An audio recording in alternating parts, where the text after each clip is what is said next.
કેમ છો મારા વિદ્યાર્થી મિત્રો? સ્વાગત છે તમારું તમારી ચેનલ જેનું નામ છે કોમર્સ વિથ હિરેન અને આપણે કરી રહ્યા છે અકાઉન્ટની ફ્રી સિરીઝ અને આપણે આજે એમાં ચેપ્ટર નંબર 7 ભાગીદારીનું વિસર્જન કરવા જઈ રહ્યા છે. ચેપ્ટર એકદમ ઇઝી છે અને તમારા પૂરેપૂરા માર્ક્સ આવી જાય એવું છે. આ ચેપ્ટરમાંથી તમારા બોર્ડ એક્ઝામિનેશનમાં 6 થી 8 માર્ક, 6 માર્ક તો ખાલી દાખલાના જ કહી દઉં. એમાં તમારે એક દાખલો અને એક થિયરી અથવા તો બંને દાખલા આવી શકે છે. વિદ્યાર્થી મિત્રો કે આ ચેપ્ટર એકદમ ઇઝી છે. તમને જે રીતે સમજશો તો તમને મજા આવી જશે. ચેપ્ટરને જોવાનું આખું ભૂલતા નહીં અને એક્ઝામમાં તમારા 8 થી 10 માર્ક આ ચેપ્ટરમાંથી પાક્કા છે. તો વિડીયોને જરાક પણ સ્કીપ કરતા નહીં. અને આના પછી તો આપણે ભાગીદારોને વાર્ષિક હિસાબ ચાલુ કરવાના છે. તો એના માટે આપણી ચેનલને સબસ્ક્રાઇબ કરી દેજો કે જેથી ભાગીદારીનો વાર્ષિક હિસાબ પણ તમારો છૂટી ના જાય. અને આપણી ચેનલ સબસ્ક્રાઇબ કરવાથી તમને એક્ઝામના આઈએમપી, એક્ઝામના most important questions, revision series અને આ બધી વસ્તુઓ મળશે આપણી ચેનલ પર. તો તમે 100% ચેનલ સાથે જોડાયેલા રહેજો, તમારા મિત્રોને શેર કરી દેજો. આપણે આજે શરૂ કરીએ છીએ ભાગીદારી પેઢીનું વિસર્જન. તો સર આ ચેપ્ટરમાં આમ નોંધ વાળા દાખલા પૂછાય છે એટલે તમને આમ નોંધ આવડવી જોઈએ. સર 11મા ધોરણમાં આમાં તો બધાથી મોટી તકલીફ હતી, પણ ટેન્શન નહીં લો, હું છું તમારા સાથે. તો તમને આમ નોંધ 11મા ધોરણમાં નહીં પણ આવડતી હોય ને તો પણ હું તમને એવી રીતે શીખવાડીશ કે તમને આ વર્ષે આમ નોંધ શીખ્યા વગર આમ નોંધ આવડી જશે. તો વિદ્યાર્થી મિત્રો એકદમ ઇઝી ચેપ્ટર છે. આપણે શરૂ કરીએ તો પહેલા જાણીએ કે ભાગીદારી પેઢીનું વિસર્જનનો મતલબ શું, કે આપણે ભાગીદારી પેઢીનું વિસર્જન કોને કહીએ. તો વિદ્યાર્થી મિત્રો, જ્યારે ભાગીદારો મળીને ધંધો કરે છે અને હવે એક ટાઈમ એવો આવી ગયો છે કે હવે એમણે પોતાના ધંધામાંથી છુટ્ટી લેવી છે, ધંધો મૂકી દેવો છે, ધંધો બંધ કરી દેવો છે, તો એને કહેવામાં આવે ભાગીદારી પેઢીનું વિસર્જન. તો ભાગીદારી પેઢીનું વિસર્જન જ્યારે કરવામાં આવે તો ત્યારે અમુક જે સ્ટેપ્સ છે તે લેવામાં આવે. સર શું સ્ટેપ્સ લેવામાં આવે? આપણા ધંધાની જે બધી મિલકતો જે છે એ બધી મિલકતો વેચી દેવામાં આવે અને જે બધા દેવા છે એને ચૂકવી દેવામાં આવે. એના પછી જો કોઈ રૂપિયા બચે તો ભાગીદારો લઈ જાય. અને આ આખી જે પ્રોસેસ છે એ ભાગીદારી વિસર્જનની પ્રોસેસ કહેવાય. અને આમાં કેવી રીતે આપણે કરવાની છે એન્ટ્રી, કેવી રીતે આપણે આમ નોંધ કરવાની છે એ આપણે સમજીશું આ ચેપ્ટરમાં. તો વિદ્યાર્થી મિત્રો, હું સીધા તમને આજે દાખલા પર લઈ જઈશ, પછી કદાચ હું થિયરી માટેનો વિડીયો અપલોડ કરી દઈશ, કેમ કે બધા વિદ્યાર્થી મિત્રોને દાખલામાં તકલીફ હોય છે, થિયરી તો વાંચી શકે એમ છે. તો હું પહેલા દાખલાથી શરૂઆત કરીશ અને પહેલા સમજાવીશ કે દાખલો ગણાય કેવી રીતે. તો વિદ્યાર્થી મિત્રો, આપણે આ ચેપ્ટરમાં જ્યારે પણ આપણે વિસર્જન કરવાનું હોય તો ત્યારે આપણે આપણી જે મિલકતો છે એ વેચવાના હોય એની પહેલા એ મિલકતને આપણે લઈ જવી પડે એક સ્પેશિયલ ખાતામાં. અને એ એક સ્પેશિયલ ખાતાનું નામ છે માલ મિલકત નિકાલ ખાતું. એ સ્પેશિયલ ખાતાનું નામ છે માલ મિલકત નિકાલ ખાતું. સર, માલ મિલકત નિકાલ ખાતું. સર, આ ખાતામાં એવું સ્પેશિયલ શું છે? સર, કઈ સ્પેશિયલ નથી. પહેલા આપણી બધી મિલકતોને જ્યારે આપણે બંધ કરવાની હોય, એટલે કે હમણાં આપણે ચોપડામાં દેખાતી હોય, હવે એને આપણે બંધ કરવાની હોય, એટલે બંધ કરવા માટે એને લઈ જવાની ક્યાં? માલ મિલકત નિકાલ ખાતામાં. અને પછી એના પૈસા બચશે, એના પૈસા મળશે તો એની એન્ટ્રી કરીશું. એ બતાવું કેવી રીતે. માનો કે આપણા ચોપડામાં અમુક મિલકતો આપણે બતાવેલી છે. એક્ઝામ્પલ લઉં છું કે આપણા ચોપડામાં આપણને ફર્નિચર બતાવેલું છે. ફર્નિચર બતાવેલું છે એક્ઝામ્પલ કે 50,000 રૂપિયાનું. ફર્નિચર આપણી મિલકત કહેવાય. તો મિલકતને આપણે લખવાનું માલ મિલકત નિકાલ ખાતાની ઉધાર બાજુ. આપણે બધી મિલકતને બંધ કરીને ક્યાં લખવાની? માલ મિલકત નિકાલ ખાતાની ઉધાર બાજુ. અને આપણા જો કોઈ દેવા હોય તો દેવાને માલ મિલકત નિકાલ ખાતાને કઈ બાજુ લખવાના? જમા બાજુ.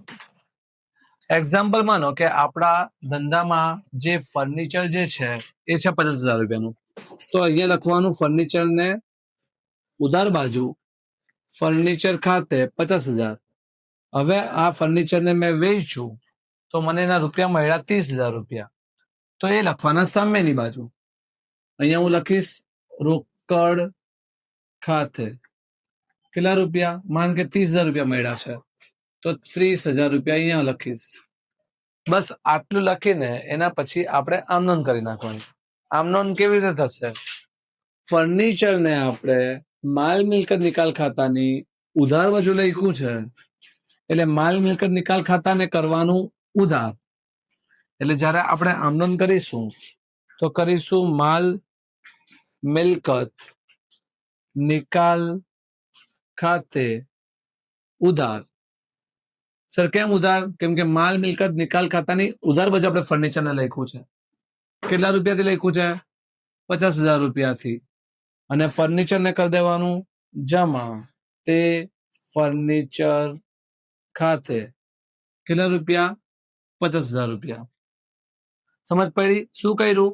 આપણે ફર્નિચરને માલ મિલકત નિકાલ ખાતાની ઉધાર બાજુ લખ્યું છે, એટલે માલ મિલકત નિકાલ ખાતાને કરવાનું ઉધાર અને ફર્નિચરને કરી દેવાનું જમા. પછી આની આમ નોંધ કરવાની. સર આપણે રોકડને માલ મિલકત નિકાલ ખાતાની જમા બાજુ લખ્યું છે, એટલે માલ મિલકત નિકાલ ખાતાને કરી દેવાનું જમા અને રોકડને કરી દેવાનું ઉધાર. એટલે આમ નોંધ થશે રોકડ ખાતે ઉધાર તે માલ મિલકત, આપણે શોર્ટમાં લખીશું મામી નિકાલ ખાતે કેટલા રૂપિયા? 30,000 રૂપિયા. 30,000 રૂપિયા. હજુ એક વાર સમજાવું છું કે સર આપણે શું કર્યું? આપણા ધંધામાં ફર્નિચર દેખાતું હતું 50,000 રૂપિયાનું, એને લખી દેવાનું માલ મિલકત નિકાલ ખાતાની ઉધાર બાજુમાં. કેમ કે મેં કીધું છે કે ફર્નિચર કે આપણે કોઈ પણ મિલકતો બંધ કરશો તો મિલકતને તમારે કા લખવાની? માલ મિલકત નિકાલ ખાતાની ઉધાર બાજુ. અને દેવા હોય તો કઈ બાજુ લખવાના? જમા બાજુ. સર તો ફર્નિચર આપણી મિલકત છે, તો એને ઉધાર બાજુ લખ્યું 50,000 રૂપિયા. અને જ્યારે એને વેચી નાખ્યું તો 30,000 રૂપિયા મળ્યા. જ્યારે વેચી નાખો અને જે રૂપિયા મળે લખવાના સામેની બાજુ. એટલે આ લખી દેવાનું રોકડ ખાતે કેટલા રૂપિયા મળ્યા? 30,000 રૂપિયા. આટલું થઈ જાય પછી કરવાની એની આમ નોંધ. એની આમ નોંધ કેવી રીતે કરાય? તો જો ફર્નિચરને આપણે માલ મિલકત નિકાલ ખાતાની ઉધાર બાજુ લખ્યું છે, એટલે માલ મિલકત નિકાલ ખાતાને કરવાનું ઉધાર અને ફર્નિચરને કરી દેવાનું જમા. આની વાત કરીએ તો રોકડ ખાતાને આપણે માલ મિલકત નિકાલ ખાતાની જમા બાજુ લખ્યું છે, એટલે માલ મિલકત નિકાલ ખાતાને કરવાનું જમા અને રોકડને કરી દેવાનું ઉધાર. એટલે રોકડ ખાતે ઉધાર અને માલ મિલકત નિકાલ ખાતે જમા. સમજ પડી? કઈ અઘરું છે? જરાક પણ અઘરું નથી. આ જ કોન્સેપ્ટ ઉપર આજે આખું ચેપ્ટર આપણે કરવાનું છે. આ એક જ કોન્સેપ્ટ ઉપર ચેપ્ટર છે આખું. પણ આપણે આજે અમુક દાખલા કરીશું, અમુક દાખલા હું તમને લેસનમાં આપીશ, જેથી તમારું કામ થઈ જાય. ચાલો વિદ્યાર્થી મિત્રો, આપણે શરૂ કરીએ. પેજ નંબર છે તમારા પાઠ્યપુસ્તકમાં પેજ નંબર છે આપણું 311. હું તમને સ્વાધ્યાયના દાખલા કરાવું છું. ઉદાહરણના દાખલા તમને હોમવર્કમાં આપીશ, જેથી તમારી પ્રેક્ટિસ થઈ જાય. ચાલો તો આપણે શરૂ કરીએ. આપણે માલ મિલકત નિકાલ ખાતાને ખાલી રફ કામ તરીકે જ યુઝ કરીશું. તમારે એક્ઝામમાં માલ મિલકત નિકાલ ખાતું બનાવવાની જરૂરત નથી. ધ્યાનથી સાંભળજો, તમારે એક્ઝામમાં માલ મિલકત નિકાલ ખાતું બનાવવાની જરૂરત નથી. એ તમે રફમાં એનું કામ કરી શકો છો. તો ચાલો આપણે શરૂ કરીએ. પ્રશ્ન નંબર 5, પેજ નંબર છે 311. પ્રશ્ન નંબર છે 5, પેજ નંબર છે 311. દાખલા નંબર એનો પહેલો કરીશું. શું લખ્યું છે? પેઢીના વિસર્જન સમયે પાઘડીની ચોપડે કિંમત 56,000 છે. તેની કોઈ રકમ ઉપજતી નથી. ચોપડામાં કિંમત કેટલી દેખાય છે? 56,000 રૂપિયા દેખાય છે. અને પાઘડી આપણી શું કહેવાય? મિલકત કહેવાય. તો તમારે પહેલા સાઈડ પર રફમાં બનાવી દેવાનું મામી નિકાલ ખાતું. મામી નિકાલ ખાતું બનાવીશું ત્યારે આપણે જોઈશું કે ભાઈ પાઘડી જે છે એ આપણી શું છે? મિલકત. મિલકતને આપણે મામી નિકાલ ખાતાની કઈ બાજુ લખવાનું? ઉધાર બાજુ. અહીંયા હું લખીશ પાઘડી ખાતે કેટલા રૂપિયાની પાઘડી છે? 56,000 રૂપિયાની. અને એના જયારે રૂપિયા મળે તો લખીશું જમા બાજુ, પણ એના કોઈ પણ રૂપિયા મળતા નથી એવું લખ્યું છે કે તેની કોઈ રકમ ઉપજતી નથી, એટલે સામે કઈ લખવાની જરૂરત નથી. બસ આટલું થઈ જાય પછી આમનોન કરી નાખવાની. સર આમનોન કેવી રીતે કરીશું? પાછું એકવાર પાઘડીને આપણે માલ મિલકત નિકાલ ખાતાની ઉધાર બાજુ લખ્યું છે, એટલે માલ મિલકત નિકાલ ખાતાને ઉધાર કરવાનું અને પાઘડીને કરી દેવાનું જમા. એટલે આમનોન થશે મામી નિકાલ ખાતે ઉધાર તે પાઘડી ખાતે, અને રકમ આવશે કેટલી આપણી? 56,000. બીજી કોઈ આમનોન થશે નહીં. આમનોન થઈ ગઈ કમ્પ્લીટ. આ કઈ અઘરું છે? એકદમ ઇઝી. ધ્યાન આપજો, ધ્યાનથી તો થોડા ધ્યાન આપજો મિત્ર, નહીં તો તકલીફ થઈ જશે. હવે આપણે જઈએ એના બીજા દાખલા ઉપર. પ્રશ્ન 5 નો દાખલા નંબર 2. બસ આટલું જ કરવાનું. પ્રશ્ન 5 નો દાખલા નંબર 2. માલ મિલકત ખાતું મારે વારંવાર બનાવવું નહીં પડે, એટલે હું અહીંયા સાઈડ પર ખાલી અને લખતો જઈ શકે એક વસ્તુનું. ધ્યાનથી કરીએ આપણે. શું લખે છે કે વિસર્જન સમયે, ચોપડીમાં ધ્યાન આપજે, વિસર્જન સમયે પાકા સરવૈયામાં જમીન મકાન 8 લાખના રોકાણો 2 લાખના દર્શાવેલા છે, અને અનુક્રમે આના 9 લાખ અને 1,50,000 ઉપજ્યા. પહેલા તો જમીન મકાન અને રોકાણ આ બંને આપણે શું કહેવાય? મિલકત કહેવાય. મિલકતને આપણે માલ મિલકત નિકાલ ખાતાની કઈ બાજુ લખવાનું? ઉધાર બાજુ લખવાનું. કેમ કે મેં કીધું મિલકત હોય તો ઉધાર બાજુ અને દેવા હોય તો જમા બાજુ. તો જમીન મકાન પણ આપણે મિલકત છે અને રોકાણ પણ આપણા મિલકત છે, તો અહીંયા હું લખું જમીન મકાન અને બીજું રોકાણ. જમીન મકાન આપણા કેટલાના છે? જમીન મકાન છે આપણા 8 લાખ રૂપિયાના, અને રોકાણ કેટલાના છે? 2 લાખ રૂપિયાના. અને આના આપણને કેટલા રૂપિયા ઉપજ્યા? આ મિલકત લખી દીધી. હવે એના જે રૂપિયા મળે એ સામેની બાજુ લખી દેવાના. એના કેટલા રૂપિયા મળે છે આપણને? તો 9 લાખ રૂપિયા અને 1,50,000 રૂપિયા. કુલ કહીએ તો કેટલા થઈ ગયા? 10,50,000 રૂપિયા. એટલે અહીંયા હું લખી દઉં સામે રોકડ ખાતે 10,50,000 રૂપિયા. સમજ પડી? બસ હવે આની આમનોન કરવાની. સર જમીન મકાન અને રોકાણ આ બંનેને આપણે માલ મિલકત નિકાલ ખાતાની ઉધાર બાજુ લખ્યું છે, એટલે માલ મિલકત નિકાલ ખાતાને કરીશું ઉધાર અને આ બંને કરીશું જમા. એટલે પહેલી આપણી આમનોન થશે મામી નિકાલ ખાતે ઉધાર તે જમીન મકાન ખાતે તે રોકાણ ખાતે. રકમ લખી દઉં તો 8 ને 2 કુલ 10 લાખ રૂપિયા. ઉધારમાં જમીન મકાનના હતા 8 લાખ રૂપિયા અને રોકાણના હતા 2 લાખ રૂપિયા. સમજ પડી? ચાલો હવે સર આની આમનોન કરવાની. આની થઈ ગઈ. હવે આની આમનોન કરીએ. રોકડ ખાતે આપણે માલ મિલકત નિકાલ ખાતાની જમા બાજુ લખ્યું છે, એટલે માલ મિલકત નિકાલ ખાતાને કરવાનું જમા અને રોકડને કરવાનું ઉધાર. એટલે આમનોન થશે રોકડ ખાતે ઉધાર તે માલ મિલકત નિકાલ ખાતે. રકમ આવશે આપણી 10,50,000. 10,50,000. આ કઈ અઘરું હતું? એકદમ ઇઝી, એકદમ ઇઝી.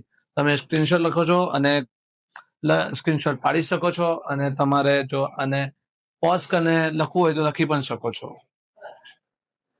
ચાલો હજુ આપણે અગાડી વધીએ. હજુ એક દાખલા પર અગાડી જઈએ. એના પછી આપણે આજ પૂરતું અને સ્કીપ રાખીશું. પછી આવતીકાલે જઈશું, અગાડી દાખલા કરીશું જો આના. તો ચાલો એક વસ્તુ જોઈ લઈએ કે આપણી શું લખ્યું છે ત્રીજામાં. પેઢીની કુલ મિલકતો 2 લાખ રૂપિયા છે. પેઢીની કુલ મિલકતો 2 લાખ રૂપિયા છે. જો હું તમને અહીંયા ગણતરી કરીને બતાવું છું. પેઢીની કુલ મિલકતો કેટલી છે? 2 લાખ રૂપિયા છે, જે પૈકી ચાલુ મિલકતો 40% છે. કુલ મિલકતો કેટલી છે આપણી? 2 લાખની છે. એમાં તેને શું કીધું? 40% જે છે એ ચાલુ મિલકત છે. તો બાકીની જે મિલકત હોય એ કઈ હોય? બિન ચાલુ મિલકત હોય. તો 2,40,000 એટલે કે આપણા થઈ જાય 80,000 અને 2,60,000 આપણી બિન ચાલુ મિલકત હશે 1,20,000. બરાબર છે? કેમ કે એને કીધું 40% ચાલુ મિલકત છે, તો બાકીની કેટલી બચી? 60%. એ શું હશે? આપણી બિન ચાલુ મિલકત હશે. એને કાઉન્સમાં લખ્યું છે ચાલુ મિલકતોમાં રોકડ 10,000 છે. અચ્છા, તો 10,000 ને આપણે માઇનસ કરી નાખવાનું, કેમ કે આપણે રૂપિયાને થોડી વેચવા જઈએ, રોકડ કઈ થોડી વેચાય, એટલે એને કરી દેવાનું માઇનસ. એટલે ચાલુ મિલકત કેટલાની બેચી? 70,000 રૂપિયાની. પછી એને શું કીધું કે ચોપડે મૂલ્યની ઉપજ થઈ, એટલે કે ચોપડામાં જેટલાને દેખાય છે એટલા રૂપિયા આપણને મળ્યા. એટલે કે આ જે 70,000 ના બદલામાં 70,000 જ મળ્યા, અને આ જે 1,20,000 છે એના બદલામાં 1,20,000 મળ્યા. કુલ આપણને કેટલા મળ્યા? 1,20,000 ને 70,000, 1,90,000 રૂપિયા આપણને મળ્યા. 1,20,000 અને 70,000 એટલે કે આપણને 1,90,000 રૂપિયા મળ્યા. બસ. તો પહેલા આપણે જે આપણી મિલકતો છે એને પહેલા માલ મિલકત નિકાલ ખાતામાં બતાવીએ અને પછી એને વેચવાનું જોઈ લઈએ. તો આપણને કીધું છે 2 પ્રકારની મિલકતો છે. હવે હું અહીંયા કરું છું. તો મિલકતો કઈ કઈ છે? ચાલુ મિલકત અને બિન ચાલુ મિલકત. તો હું બંને અહીંયા લખી દઉં. મિલકત છે એટલે માલ મિલકતની ઉધાર બાજુ, ચાલુ મિલકત ખાતે ઉધાર. ચાલુ મિલકત કેટલાની છે? 70,000 રૂપિયાની, કેમ કે રોકડને નથી ગણવાની. અને બિન ચાલુ મિલકત કેટલાની છે? 1,90,000ની. એની ચોપડે રકમ જ ઉપજી છે, એટલે ચોપડામાં જેટલું દેખાય છે એટલું જ મળે છે. ચોપડામાં દેખાય છે 1,90,000. સોરી, ચોપડામાં બિન ચાલુ મિલકત કેટલાની દેખાય છે? 1,20,000 રૂપિયાની દેખાય છે. અને પછી એને કીધું છે કે આના આપણે ચોપડે કિંમત જ મળે છે. તો ચોપડે કિંમત કેટલી મળે છે? 1,20,000 ને 70,000, એટલે કે 1,90,000. તો અહીંયા સામે લખી દઉં, રોકડ ખાતે 1,90,000. હવે આની કરી દેવાની ખાલી આમ નોંધ. આમ નોંધ કેવી રીતે કરીશું? ચાલુ મિલકત અને બિન ચાલુ મિલકત આપણે માલ મિલકત નિકાલ ખાતાની ઉધાર બાજુ લખ્યું છે, એટલે માલ મિલકત નિકાલ ખાતાને કરવાનું ઉધાર અને આ બંનેને કરવાનું જમા. એટલે પહેલી આમ નોંધ થશે, માલ મિલકત નિકાલ ખાતે ઉધાર તે ચાલુ મિલકત ખાતે તે બિન ચાલુ મિલકત ખાતે. સર, કુલ કેટલા રૂપિયા રહેશે? 70 ને 21, 1,90,000. એની ચાલુ મિલકતના કેટલા છે? 70,000. અને બિન ચાલુ મિલકતના કેટલા છે? 1,20,000. આ પહેલી આમ નોંધ થઈ ગઈ આપણી. અને હવે બીજી આમ નોંધ કરીશું. આના માટે રોકડ ખાતે એ આપણે માલ મિલકત નિકાલ ખાતાની જમા બાજુ લખ્યું છે, એટલે માલ મિલકત નિકાલ ખાતાને કરવાનું જમા અને રોકડને કરવાનું ઉધાર. એટલે મામી નિકાલ ખાતે ઉધાર તે રોકડ ખાતે. સોરી, ભૂલ થઈ ગઈ. એટલે આપણે શું કરવાનું? રોકડ ખાતાને ઉધાર અને માલ મિલકત નિકાલ ખાતાને કરવાનું જમા. એટલે કે રોકડ ખાતે ઉધાર તે માલ મિલકત નિકાલ ખાતે 1,90,000 મળ્યા છે. 1,90,000 મળ્યા છે. અને અહીંયા થઈ ગયું આપણું આ સમાપ્ત. Very very easy. I hope વિદ્યાર્થી મિત્રો તમને આ સમજ પડી હશે. આના જેવા દાખલા તમને ઉદાહરણમાં મળશે તો એ કરી લેવા. આપણે મળીશું આવતીકાલે એક નવા વિડીયોમાં. ચેનલને સબસ્ક્રાઇબ કરવાનું ભૂલતા નહીં, તમારા મિત્રોને શેર કરવાનું ભૂલતા નહીં, કેમ કે આના પછી આપણું ચેપ્ટર આવવાનું છે ભાગીદારીના વાર્ષિક હિસાબો. તે તમારું મિસ નહીં થઈ જાય, એટલે બાજુમાં આવેલું બેલ આઇકન પણ પ્રેસ કરી દેજો, જેથી મારા બધા વિડીયો તમને તરત જ મળી જાય. આપણે મળ્યાના પછી નેક્સ્ટ વિડીયોમાં. ત્યાં સુધી જય હિન્દ, જય ભારત.